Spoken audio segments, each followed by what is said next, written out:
আসসালামু আলাইকুম। আশা করি আপনারা সবাই ভালো আছেন। আমি কালকে একটা ভিডিও ছাড়ছিলাম, ভিডিওটা গেটের অংশ দেখাইছি চিনির মিলের। এখন আমরা ভিতরে যাচ্ছি।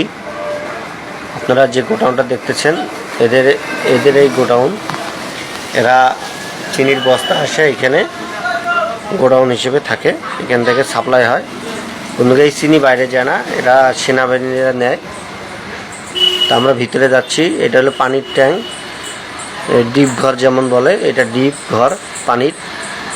এখান থেকে সাপ্লাই হয় পানি, এই যে মেলের ভিতরে এটা সাপ্লাই হয়। আর সামনে একটা হাউস আছে, পানির হাউস।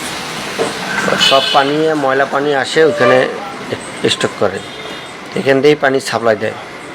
তা আমি একটু দেখাবো। কোনো মনে হয় যে পাহাড়ের মতন করছে, উঁচা করছে। হাউস বিশাল বড়, হাউসটাতে আপনাদের দেখাবো, আপনারা দেখতে থাকুন। আর এটাকে বেশি বেশি করে শেয়ার করে দিবেন আপনারা। আবার আপনাদের ভিতরে অংশ দেখাবো, ভিতরে যাব, আবার পুরো মেলটাই দেখাবো ঘুরে ঘুরে। এই যে এটা পানি, এটা আমার ছেলে। পানিটা হলো সোনালি কালার মতন। ধন্যবাদ সবাইকে, সবাই ভালো থাকবেন।